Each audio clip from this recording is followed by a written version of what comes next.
Hello and welcome to the International Daily Roundup with People's Dispatch. Let's take a look at the top stories for today.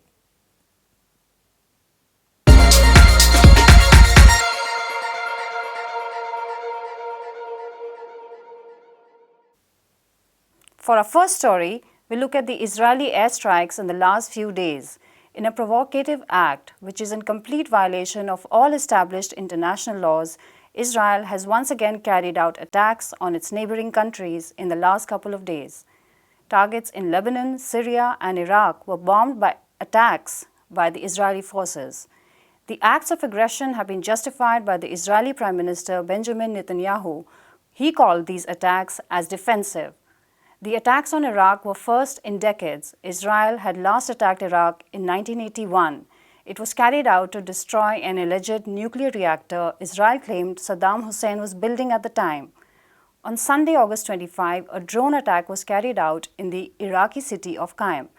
The attack killed 3 people belonging to the Popular Mobilization Force, a militia allegedly supported by Iran. The attacks on Sunday led to widespread protests in Iraq. Given the explicit support provided by the US to Israel, the protesters demanded the withdrawal of the US forces from the country.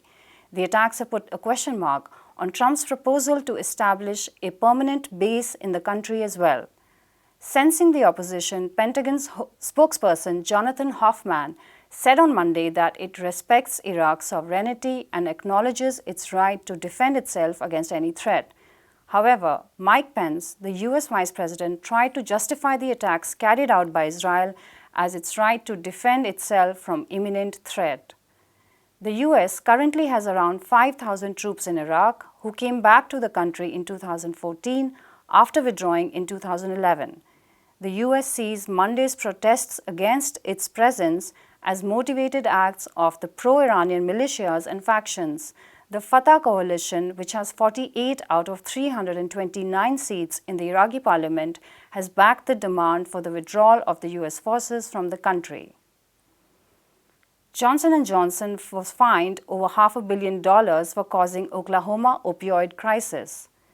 The pharmaceutical and consumer goods giant Johnson & Johnson has been asked to pay $572 million by a federal district judge after being held responsible for fueling the opioid addiction crisis in the state of Oklahoma. Johnson & Johnson was among 3 companies, apart from Purdue Pharma and Teva Pharmaceuticals, named in the lawsuit filed by the state of Oklahoma for creating public nuisance by pushing a strong advertising campaign that apparently misled the public about painkillers, including its own brands Duragesic and Nucynta. The prosecution, led by Oklahoma Attorney General Mike Hunter, argued in the court that the company was akin to a drugs kingpin, in that they aggressively led a campaign to boost drug sales by both overstating their effectiveness and understating their side effects and addiction risks. The prosecution pointed out that 2 of the former subsidiaries of Johnson & Johnson, Noramco and Tasmanian Alkaloids, supplied a majority of the raw opium used by most drug manufacturers in the US and directly benefited from the overprescription and boosted sales. They argued that this led to doctors overprescribing the drugs, which was among the causes of the opioid crisis.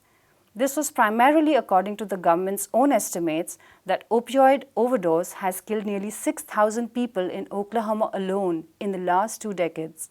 The case is the first of more than 2,000 such lawsuits by several states in the United States to reach a trial court. According to Hunter, the ruling by the federal court will become a roadmap for other states that have suffered from the opioid crisis. Between 1999 and 2017, an estimated 200,000 people have died of opioid overdose across the US. Protesters in West Papua intensify their struggle, demand independence referendum. More protests flare up across the 2 Papuan provinces of Indonesia after more than 10 days of police repression and racist violence. In the region of Dogiai, in the hinterland of West Papua, thousands called for an anti-racist demonstration and also demanded an end to violence on Papuans while renewing the long-held demand for an independence referendum. The recent bout of protests began in response to the racist violence and mass arrests by the police in parts of West Papua and Java on August 16, the eve of Indonesian Independence Day. Close to 200 activists and students still remain under detention without any formal charges filed against them. Students were also targeted in racist attacks in East Java, where a hostel was surrounded by a violent mob calling for the extermination of Papuans. The protests that were triggered by these violence has since snowballed into a complete breakdown of law and order in the provinces of Papua and West Papua. This is despite the Indonesian government's response to further militarize the region by adding an extra 300 troops and 1,200 police personnel. Over the course of the protests, confrontations with the security personnel have left 1 dead and dozens injured. Even though a large part of the protests have remained peaceful, apart from a few instances of damage to public property and government buildings, the region has been virtually shut down for a week. That's all the time we have for today in the International Daily Roundup. For more such stories, visit our website peoplesdispatch.org and follow us on Facebook, Twitter, and YouTube.